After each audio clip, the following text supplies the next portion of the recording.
పనిచేస్తున్నారు. ఇది అయిన తర్వాత నాకు ఎప్పటి నుంచో లోటు కనపడేది.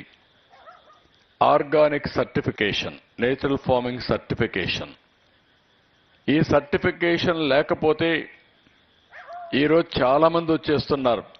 ఏదో ఆ పేరు పెట్టేసి అది అమ్మేయడం, దానివల్ల వినియోగదారుల్లో ఎవరైతే ఆర్గానిక్ ఫుడ్ తినాలనుకుంటారో, నేచురల్ ఫార్మింగ్ ఫుడ్ తినాలనుకుంటారో వాళ్ళకే కన్ఫ్యూజన్ వచ్చే పరిస్థితి వచ్చింది. ఇప్పుడు పర్ఫెక్ట్గా కొన్ని ఆర్గనైజేషన్స్ తయారైనాయి. ఈరోజు మొత్తం సర్టిఫికేషన్ కూడా పర్ఫెక్ట్గా చేసే పరిస్థితికి వచ్చారు. ఇక్కడ కూడా హైదరాబాద్ బేస్డ్ ఆర్గనైజేషన్ అయితే చాలా సిస్టమేటిక్గా చేస్తున్నారు. వారిని కూడా మనస్ఫూర్తిగా అభినందిస్తున్నా. ఇలాంటి ఆర్గనైజేషన్స్ దగ్గర 40-50 దాకా వచ్చాయి. 10% నేచురల్ ఫార్మింగ్ అంతా కూడా హైదరాబాద్ బేస్డ్ ఆర్గనైజేషన్ చేసే పరిస్థితికి వచ్చారు. ఇది శుభ పరిణామం. ఇది కాకుండా ఇంకొక పక్కన నేను ఎప్పుడు ఒక ఎకో సిస్టమ్ అంటాను. రైతులు పంట పండించాలి, దీన్ని మార్కెటింగ్ తీసుకెళ్ళాలి, దీన్ని సర్టిఫికేషన్ చేయాలి, అక్కడి నుంచి అమ్మాల్సిన అవసరం చాలా ఉంది. ఈరోజు దగ్గర మీరు చూస్తే ఎన్డీడీబీ కూడా ముందుకు వచ్చారు. ఈరోజు ఎన్డీడీబీ తరఫున ఎవరైతే ఇక్కడ మనీష్ షా ఉన్నారు, చైర్మన్ ఎన్డీడీబీ, వారైతే ముందుకొచ్చి గవర్నమెంట్ ఆఫ్ ఇండియా తీసుకునే ప్రోత్సాహంతో మేము కూడా దగ్గర 50,000 కోట్ల వరకు నేచురల్ ఫార్మింగ్ ప్రొడ్యూస్ని తీసుకుపోవాలని దృఢ సంకల్పంతో ఉన్నామని వారు చెప్పారు. ఇది చాలా గర్వించదగ్గ విషయం. ఇక్కడ కూడా దగ్గర 2 యూనిట్లు పెడుతున్నారు. ఒకటి డైరీకి, ఇంకొకటి ఫ్రూట్స్ అండ్ వెజిటబుల్స్ కోసం. దగ్గర 8,000 మందికి ఉపాధి కలిగించే విధంగా, అదే మాదిరిగా ఒక 400 కోట్ల రూపాయల దగ్గర పెట్టుబడులు పెట్టడానికి ముందుకు వచ్చారు. వారిని కూడా మనస్ఫూర్తిగా అభినందిస్తున్నా. రేపు మార్నింగ్ కూడా నేను ఫౌండేషన్ వేస్తున్నాను. వీళ్ళు కాకుండా Rajasekhar Reddy 24th Mantra organic, CMN Sastry chairman, Prahlada agro pure and sure organic, Manoj Menon ED ICCOA, doctor Ramanjaneyulu ED, Shaja Abraham CSS and CSS, Gowri CEO all India organic industry. ఇప్పుడు ఆర్గానిక్ ఇండస్ట్రీ మొత్తం కలిసి వాళ్ళు ఒక సిఇఓని పెట్టుకుని ఎట్లా ప్రమోట్ చేయాలని కూడా ముందుకు పోతున్నారు. వాళ్ళ మనస్ఫూర్తిగా అభినందిస్తున్నా.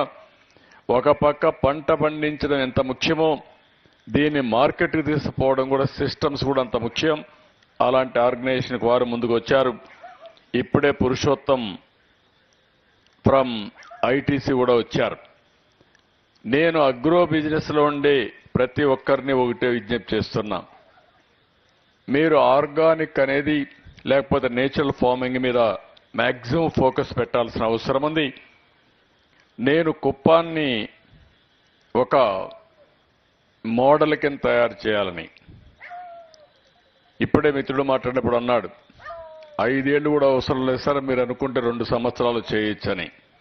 నేను చాలా స్పీడ్గా ఉన్నాను కానీ మిమ్మల్ని అందరినీ పరిగెత్తేసి అలసిపోతారని భయం తప్ప ఇంకోటి కాదు. లేకుంటే పరిగెత్తిచ్చేవాడిని.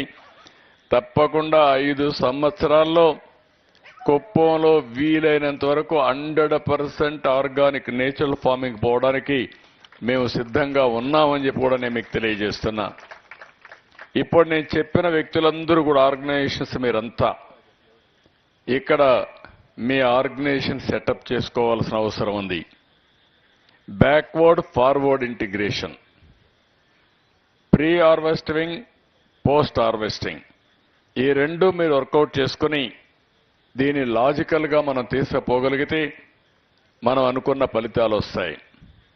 ఇప్పుడే ఐఐటి ముంబై చూశాను. ఏదైతే రూకార్ట్ సబ్జీ కూలర్ కొత్త ఇన్నోవేషన్ తీసుకొచ్చారు. అంటే మామూలుగా ఒక్కసారి కూరగాయలు అందులో పెడితే వారం రోజులు ఫ్రెష్గా ఉంటాయి. ఫ్లవర్స్ అందులో కోసి పెడితే కనీసం 3-4 రోజులు ఫ్రెష్గా ఉంటుంది. అదే మాదిరిగా ఫ్రూట్స్ అందులో పెడితే హార్నెసింగ్ కూడా ఏదైతే అది అయిన తర్వాత మనం సీజన్ కావాల్సిన అవసరం ఉంది, దానికి కూడా అయ్యే పరిస్థితి వస్తుంది.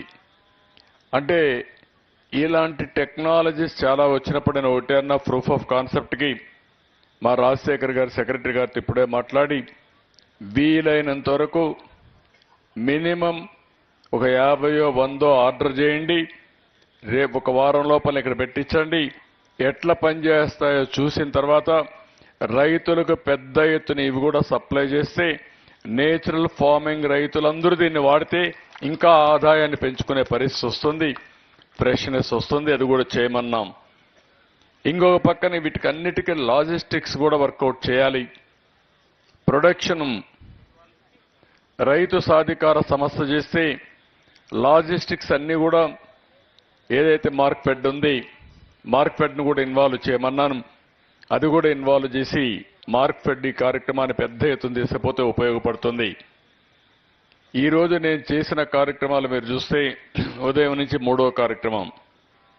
ఫస్ట్ కార్యక్రమం నేను చేసింది విజన్ కుప్పం, స్వర్ణ కుప్పం విజన్ 2047 ఈ రోజే రిలీజ్ చేశాను. దాంట్లో ఫస్ట్ ఫేజ్ కింద 2029కి రిలీజ్ చేశాం. అది అయిన తర్వాత నేను ఏదైతే సోలార్ ఎనర్జీని రూఫ్ టాప్ కింద ఏదైతే సూర్యగార్ కింద ఈరోజే ఫౌండేషన్ వేసాం రాష్ట్రానికి మొత్తం దగ్గర 20 లక్షల ఇండ్ల పైన ఎస్సీ ఎస్టీ హౌసెస్ పైన సూర్యగార్ కింద రూఫ్ టాప్ సోలార్ ఎనర్జీ కోసం ముందుకు పోయాం. కుప్పంలో 50,000 ఇండ్లుంటే 50,000 100% చేయాలని దానికి ఒక టైం బౌండ్ ప్రోగ్రాం పెట్టి ముందుకు పోతున్నాం. గవర్నమెంట్ ఆఫ్ ఇండియా ఇచ్చే సబ్సిడీ తీసుకుని రెస్కో ద్వారా ఈ కార్యక్రమాన్ని చేసి ప్రతి ఒక్క ఫీడర్కి కూడా అవసరమైతే అగ్రికల్చర్ కోసం అక్కడ కూడా కుసుమ్ కింద పెద్ద ఎత్తున సోలార్ ఎనర్జీ పోతున్నాం. దీనికి అవసరమైన బ్యాటరీకి కూడా పోతున్నాం. అంటే కుప్పంలో భవిష్యత్తులో సోలార్ ఎనర్జీ గ్రీన్ ఎనర్జీనే ఉంటుంది, పెట్రోల్ డీజిల్ కూడా వాడడం. దానివల్ల పొల్యూషన్ 100% కంట్రోల్ చేసే పరిస్థితికి వస్తాం. అదే మరి ఐఐటి కాన్పూర్తో ఒక ఒప్పందం చేసుకున్నాం. జీరో వేస్ట్ కింద ఏది కూడా ఎక్కడ కూడా వేస్ట్ లేకుండా గార్బేజ్ కానీ సాలిడ్ వేస్ట్ మేనేజ్మెంట్ కానీ లిక్విడ్ వేస్ట్ మేనేజ్మెంట్ కానీ లేకపోతే ఇంకొక పక్కన మీరు చూస్తే